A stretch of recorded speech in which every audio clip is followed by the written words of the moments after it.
اللہ اکبر۔ آئیے حضور علیہ الصلوۃ والسلام کے ایک اور معجزہ کو سنتے ہیں اور اپنے ایمان کو تازہ کرتے ہیں۔ حضرت جابر رضی اللہ تعالی عنہ روایت کرتے ہیں، کہتے ہیں حدیبیہ کے مقام پہ آقا کریم وضو کرنے لگے تو لوگ اکٹھے ہو گئے۔ فرمایا کیا ماجرا ہے؟ عرض کی کہ حضور پانی نہیں ہے، تو اس لیے لوگ جو ہیں وہ پیاس سے تڑپ گئے۔ تو آقا کریم علیہ السلام نے جو ہے وہ کوزے کے اندر اپنا دستے برکت ڈال دی۔ آپ سنو حدیث کے لفظ، یہ بھی بخاری شریف کی روایت ہے۔ فوضع النبی صلی اللہ علیہ وسلم یدہ فی الرکوہ، حضور علیہ السلام نے اس کوزے میں، اس برتن میں اپنا دست شفا ڈال دیا۔ فجعل الماء یفور بین اصابعہ کامثال العیون، حضور کی انگلیوں سے پانی یوں پھوٹتا تھا جس طرح چشمے نکلتے تھے، یوں پانی پھوٹ رہا ہے۔ قالا فشربنا وتوضانا، کہا کہ ہم نے پانی پیا بھی اور وضو بھی کیا۔ قیل لجابر کم کنتم، راوی نے حضرت جابر سے بھی پوچھا کتنے کو لوگ تھے تم؟ قالا لو کنا مئۃ الف لکفانا، کہا لاکھ بھی ہوتے تو کافی تھا، لاکھ بھی ہوتے تو کافی تھا۔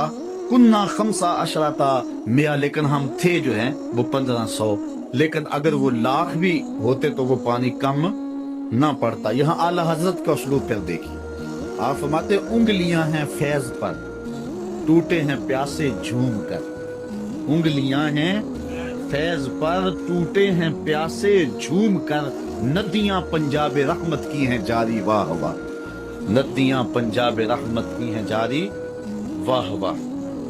حضرت انس روایت کرتے ہیں، قال نعى النبی صلی اللہ علیہ وسلم زیدا وجعفرا وابن رواحہ للناس قبل ان یاتیہم خبر۔ جنگ موتا پر حضرت نبی رحمت صلی اللہ علیہ وسلم نے صحابہ کو روانہ کیا۔ یہ 8 ہجری کو جنگ ہوئی ہے، مسلمانوں کی تعداد صرف 3000 اور ہرکل کے سپاہیوں کی تعداد 1 لاکھ۔ 3000 1 لاکھ کے مقابلے میں آئے۔ شام میں یہ جنگ گمسان کی لڑی جا رہی ہے، جنگ وہاں ہو رہی ہے اور حضور ہے مدینے میں، اور آقا کریم یہاں بیٹھ کے جنگ کے واقعات سنا رہے ہیں، جنگ کے واقعات سنا رہے ہیں۔ تو حضور نے ارشاد فرمایا کہ اخذ الرایۃ زید فاصیب، فرمایا جھنڈا اب حضرت زید نے پکڑ لیا، جھنڈا لشکر اسلام کا حضرت زید نے پکڑا ہے۔ پھر فرمایا کہ وہ شہید کر دیے گئے۔ ثم اخذ ابن رواحہ فاصیب، پھر فرمایا عبداللہ ابن رواحہ نے پکڑا جھنڈا، پھر فرمایا وہ بھی شہید کر دیے گئے۔ وَعَيْنَاهُ تَذْرِفَانِ، حضور یہ بیان کرتے جا رہے تھے اور آنکھوں سے آنسو ٹپک گئے۔ پھر اس کے بعد حضور نے فرمایا حَتَّى أَخَذَ الرَّایَةَ سَيْفٌ مِّن سَيُوفِ اللَّهِ، یعنی خالد ابن الولید، فرمایا اب اللہ کی تلواروں میں سے ایک تلوار خالد بن ولید نے پکڑ لیا۔ حَتَّى فَتَحَ اللَّهُ عَلَيْهِمْ، یہاں تک کہ اللہ تعالیٰ نے ان کو فتح عطا فرمائی۔ بیٹھے مدینے میں ہیں، نظر کہاں ہے؟ جہاں موتا کی جنگ ہو رہی ہے، شام کے علاقے میں واقعہ ہے۔ حضرت خالد بن ولید کے ہاتھ پر اللہ تعالیٰ نے اسلام کو فتح دی، اور 3000 مجاہدوں نے 1 لاکھ کے دانت کٹے کر کے رکھے۔ اور حضرت خالد بن ولید کو سیف اللہ اسی موقع پہ کہا گیا۔ آپ نے کافروں پر اس جنگ میں 8 تلواریں توڑی تھی۔ تلوار توڑنا عرب میں بہادری کی علامت تھی، جو تلوار توڑتا اتنے لوگوں کو مارتا کہ اس کی تلوار ٹوٹ جاتی۔ اس جنگ میں 8 تلواریں توڑی حضرت خالد بن ولید۔ ساری زندگی حضرت خالد بن ولید کی آرزو رہی کہ میں بھی شہید ہو جاؤں راہ خدا میں، لیکن یہ ان کی آرزو پوری نہ ہو سکی، اس لیے کہ وہ اللہ کی تلوار تھے، اور اللہ کی تلوار کو کون توڑتا؟ اس لیے حضرت خالد بن ولید رضی اللہ تعالیٰ عنہ ساری زندگی جو ہے وہ کسی جنگ کے اندر بھی نامراد نہیں ہوئے اور ناکام نہیں ہوئے۔ ایک موقع پر جبیلہ بن احم کے مقابلے میں حضرت خالد بن ولید تھے، اس معاملے میں مسلمانوں کی پسپائی ہوئی۔ حضرت خالد بن ولید کو حضرت رافع بن عمر طائی نے کہا کہ اب ہماری قضا آ گئی۔ ان کا ایک افسر انہوں نے مارا اور انہوں نے یک بارگی حملہ کر دیا۔ مسلمانوں کی تعداد تھوڑی تھی۔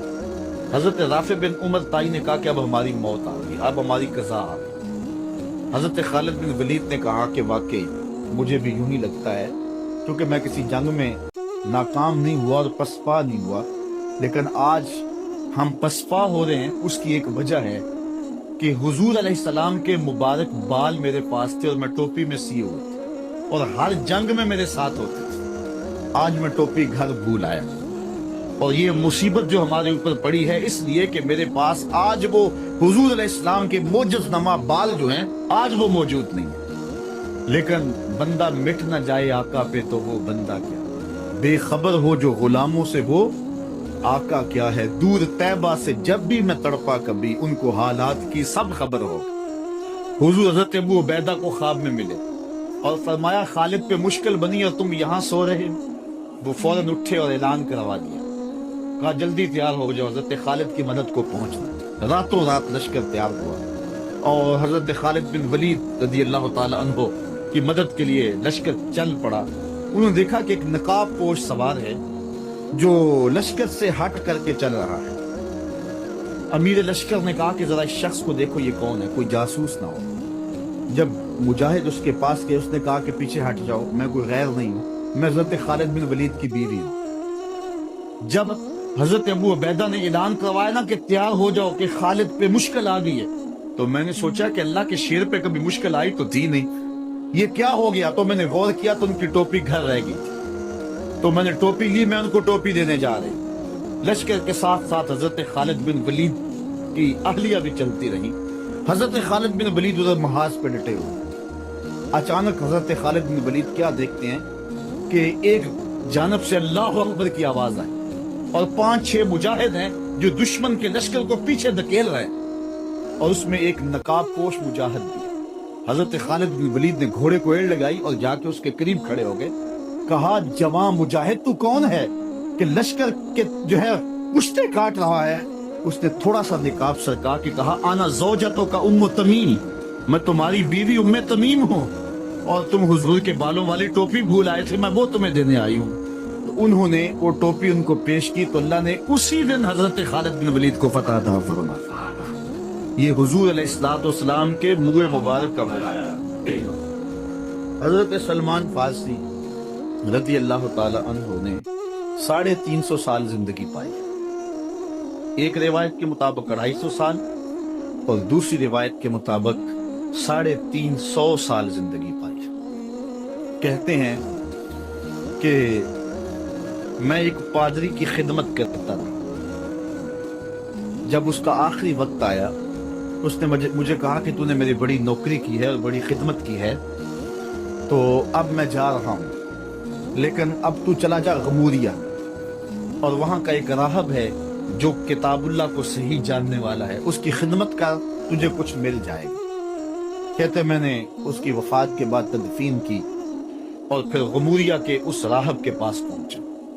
ساری زندگی میں نے اس کی نوکری کی۔ جب وہ فوت ہونے لگا اس نے مجھے کہا کہ اب میں اس دنیا سے جا رہا ہوں، تو نے بہت زیادہ میری خدمت کی، میں تجھے ایک پتے کی بات بتاؤں، اب تو چلا جا مدینے میں، یثرب میں، یہ نبی آخر الزمان کی ہجرت گاہ ہوگا، اور وہاں جا کے اس کا انتظار کر، اب وہ آنے والے، ان کے آنے کا وقت بالکل قریب آ گیا۔ کہتے میں نے اس کو کہا کہ مجھے کیسے پتا چلے گا کہ یہ نبی ہے؟ کوئی شخص بھی تو دعویٰ کر سکتا ہے۔ کہا 3 نشانیاں ہوں گی، ایک تو یہ ہے کہ صدقہ قبول نہیں کرے، دوسری نشانی ہدیہ قبول کرے، تیسرا 2 کندھوں کے درمیان مہر نبوت کو۔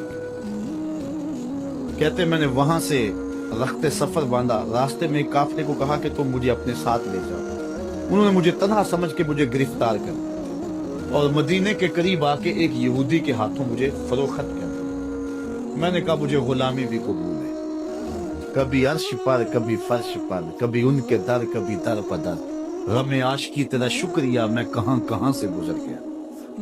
کہتے ہیں ایک دن میں اس یہودی کے باغ میں کام کر رہا تھا اور کھجوریں توڑ رہا تھا کہ مدینے کی گلیوں میں طلع البدر علینا کی آوازیں آنے لگی۔ چھلانگ لگائی اور دوڑ لگا۔ یہودی نے سمجھا کہ میرا غلام بھاگ گیا، اس نے بھاگ کر کے پکڑ لیا۔ حضرت سلمان فارسی کہنے لگے کہ میاں میرا جسم تیرا ہی غلام ہے لیکن دل کسی اور کا ہے۔ تو پھر میں حضور کی خدمت میں کچھ کھجوریں پیش کی تو فرمایا ہم نبی ہیں، ہم صدقہ نہیں لیا کر۔ میں نے کہا حضور صدقہ نہیں ہے، ہدیہ ہے، تو حضور نے قبول فرما لیا۔ 2 نشانیاں پوری ہو گئی، اب تیسری نشانی کا انتظار۔ حضور مہر نبوت کو چھپا کر کے رکھتے تھے، میں طاق میں رہتا تھا۔ ایک دن ایک جنازے میں حضور تشریف لائے، میں تھوڑا سا حضور کے پیچھے ہوا تو آقا کریم علیہ السلام نے اپنی چادر مہر نبوت سے ہٹا دی، فَأَلْقَ إِلَيَّ رِدَاءَهُ، اپنی چادر میری جانب پھینک دی، وَقَالَ انظر إِلَى مَا أُمِرْتَ بِهِ، جو تجھے بتایا گیا دیکھ لے،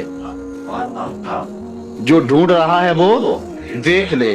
فَرَأَيْتُ الْخَاتِمَ بَيْنَ كَتِفَيْهِ مِثْلَ بَيْضَةِ الْحَمَامَةِ، تو پھر میں نے حضور کے 2 کندھوں کے درمیان کبوتر کے انڈے کے برابر حضور کی مہر نبوت دیکھی اور ایمان کی دولت سے مالا مال ہو گئے۔ آقا کریم جب ہجرت مدینہ کے لیے رخت سفر باندھتے ہیں، راستے میں عاتقہ بنت خلف بن معبد نامی ایک خاتون کا گھر آیا۔ حضور وہاں رک کر کے ان کو کہا کہ اگر تمہارے پاس ہماری خدمت کے لیے کچھ ہے تو ہمیں پیش کرو۔ بھوک اور پیاس آقا کریم نے محسوس کی، حضور کے جو ساتھی بھی تھے۔ تو اس خاتون نے جس کا نام معبد تھا، اس نے کہا کہ لو کان عندنا شیء ما آوزکم الکرا، ہم دیہاتی لوگ ہیں اور عرب ہیں، ہمارے ہاں مہمان آ جائے تو کوئی کسر نہیں چھوڑتے، لیکن آج اتفاق ایسا ہے کہ ہمارے گھر کچھ ہے نہیں جو آپ کی خدمت کے لیے پیش کریں۔ عرب لوگ مہمان دیکھ کر کے خوش ہوتے ہیں، پھر مہمان بھی اتنے سونے آ گئے، لیکن بدقسمتی یہ ہے کہ اس وقت ہمارے پاس کچھ ہے نہیں جو آپ کو پیش کر سکے۔ ایک جانب ایک بکری بندھی ہوئی تھی، لاغر اور کمزور سی۔ حضور فرمایا اگر تم کہو تو اس کا دودھ دھو لے۔ اس نے کہا اس کی ہڈیوں میں گودا نہیں، کھیری میں دودھ کہاں ہوگا، اگر یہ چلنے کے قابل ہوتی تو ریوڑ کے ساتھ نہ جاتی۔ فرمایا اگر تم اجازت دو۔ اس نے کہا مجھے کیا اعتراض ہو سکتا۔ تو حضرت سیدنا صدیق اکبر نے آگے بڑھ کے بکری کو کھولا اور حضور کے سامنے کھڑا کیا۔ آقا نے دست شفا، دست رحمت اور دست برکت اس بکری کی پشت پہ رکھا۔ جو ہی حضور کا ہاتھ آیا تو اس نے جھجری لی، ٹانگیں چوڑی کر دی، اس کی کھیری میں دودھ اتر آیا۔ حضور علیہ السلام نے فرمایا کہ کوئی برتن لا۔ اس نے گھر کا برتن پیش کیا۔ حضور نے دودھ دوا تو جھاگ اٹھنے لگی، حتیٰ کہ گھر کے سارے برتن دودھ سے بھر گئے۔ معبد کے گھر کی تھالیاں بھی دودھ سے بھر گئی۔ حضور نے بھی پیا، حضور کے ساتھیوں نے بھی پیا۔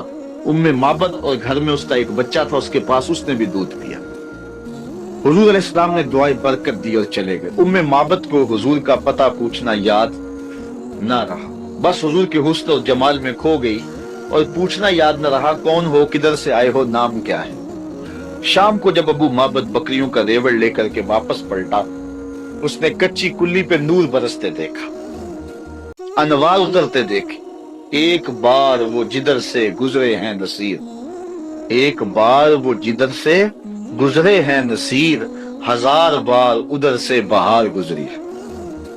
نشور وادی کا لہجہ دیکھیں، اس نے کہا چند لمحوں کے لیے ٹھہرے تھے تم جس پیڑ کے نیچے، چند لمحوں کے لیے ٹھہرے تھے تم جس پیڑ کے نیچے، سنا ہے آج تک اس پیڑ کا سایہ مہکتا، آج تک اس درخت کے سائے سے بھی خوشبو آتی ہے جس درخت کے سائے میں چند لمحوں کے لیے آپ رکے تھے۔ معبد کا شوہر ابو معبد کہتا ہے کہ کیا ماجرا ہے، آج ہمارے گھر میں یہ جو رونق ہے اور یہ جو تازگی ہے اور یہ انوار اتر رہے ہیں، کیا ماجرا ہے؟ معبد کو حضور کا نام تو پوچھنا یاد نہیں رہا، اس نے اپنے طور پہ حضور کا نام رکھ لیا۔ اس نے کہا آج ہمارے گھر میں مبارک آیا تھا، آج ہمارے گھر میں مبارک آیا۔ ابو معبد پوچھتا ہے کہ مبارک کیسا تھا جو سارے گھر کو روشن کر گیا، وہ کیسا تھا؟ تو معبد تاصف رسول اللہ صلی اللہ علیہ وسلم، معبد حضور کا حلیہ بیان کرتی کہتی ہے فقالت رأیت رجلا ظاہر الوضاء، میں نے ایک ایسا شخص دیکھا ہے کہ جس کا رنگ نکھرا ہوا تھا، جس کا چہرہ چمک رہا تھا۔ حضور علیہ السلام کے رنگ کے بارے میں یہ بھی حدیث آتی ہے اظہر اللون، حضور کا رنگ جو ہے بالکل واضح اور چمکدار تھا۔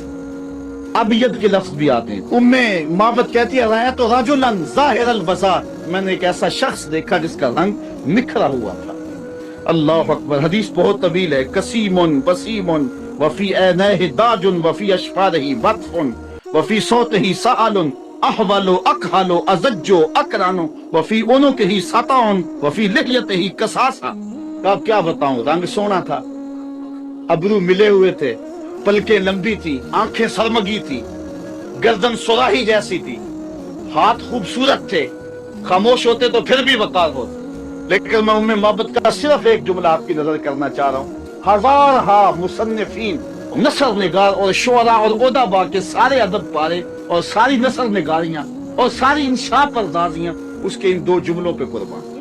ام محبت نے کیا کہا، میرے شوہر میں کیا بتاؤں کہ وہ مبارک کیسا تھا، میں کیا بتاؤں وہ مبارک کیسا تھا، بس اتنی بات سن لو. ابہ الناس وَأَجْمَلَهُ مِنْ بَعِيدٍ وَأَحْسَنَهُ مِنْ قَرِيبٍ. وہ اتنا سونا تھا جب کوئی اس کو دور سے دیکھتا تو سونا نظر آتا، قریب آ کے دیکھتا تو اور سونا نظر آتا.